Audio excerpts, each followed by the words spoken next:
Festivals.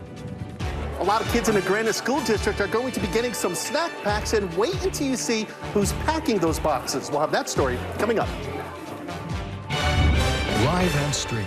Just a minute. All right, sounds good. Thank you, Kevin. U.S. Olympic and Paralympic Committee is in Salt Lake City this week here, meeting with our 2034 Olympic organizers about how things are actually going right now. But today, they all took a break to focus on service. News specialist Alex Cabrera was at that service project today, joins us live from downtown. And Alex, service has always been a big part of our Olympic plans. Oh, absolutely, Debbie. That's what Salt Lake Olympic organizers kept pitching to the International Olympic Committee when we were still bidding for the 2034 Winter Games. Utah is well known for volunteering. So when the call came in that some kids in the Granite School District could use a little help, I'll leave it to Olympians to get it done. Earlier today, inside the Little America Hotel in downtown Salt Lake City, Olympians, past and present, staff, organizers, they all came together to fill little goodie bags of snacks. Even Utah First Lady Abby Cox and her Show Up initiative teamed up for this project. Those kits, about 5,000 in all, will go to kids in the Granite School District. Of course, it doesn't seem like a lot, but the district says just having something like a snack kit can make a big difference when a kid is hungry and having a tough time paying attention in class. Kids aren't always naughty. Sometimes they're hangry, right? And how many of us have the emotional maturity when we're hangry to say we're hungry? No, we act out or we do something inappropriate. And so these snack kits have kind of come out of listening to teachers, listening to administrators. Organizers say it's a way to keep the spirit of the Olympics focused on service and not just about sports and medals, even if our games are still 8.5 years away. A lot of people are also talking about how this event brought a lot of people together for a common good, especially with everything going on right now and that heaviness many of us feel. We will get into that part of the story coming up tonight in our 6:30 newscast. For now, though, for Live at 5, I'm Alex Cabrera. All right, Alex, thank you. FIFA has unveiled the mascots for rebuilding efforts. We're still about 8.5 years away from the 2034 Winter Olympics here in Utah, but one local school district is already feeling the impact ahead of those games.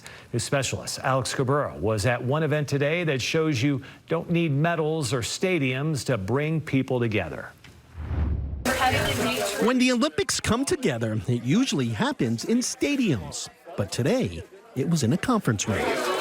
And it wasn't to see who was the best. Instead, it was all about kids. You never know how it's going to impact somebody along the way. John McCardle remembers when he was a kid who lived out his dream of becoming an Olympian in the hammer throw in the 1980 games. People invested in us years ago. It's our turn to invest in them. That investment isn't always just about money. Sometimes it looks like this. Athletes, Olympic leaders, and even Utah's First Lady not competing, but cooperating, packing snack kits that will go to kids in the Granite School District.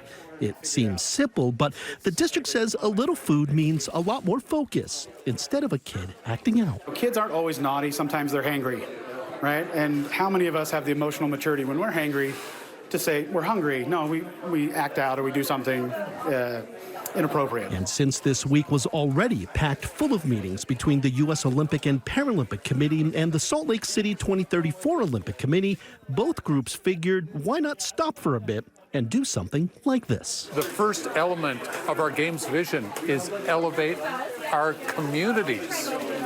And we want to do that in any way we can. Even with Salt Lake's games still about 8.5 years away, this group figures it's never too soon to do good. Salt Lake City, Utah represents exactly what the Olympic values are all about. Because this isn't about what's in the bag, it's about what happens when people come together to fill it. The games are about unity, global unity, national unity, and local unity. And these service opportunities provide us the opportunity to do that. Yeah, unity can feel rare these days, but perhaps we don't need a stadium full of cheering fans to find it. Just maybe we can find it by filling out a couple of goodie snack pack kits and the people willing to help others. In Salt Lake City, Alex Cabrera, KSL-5 News.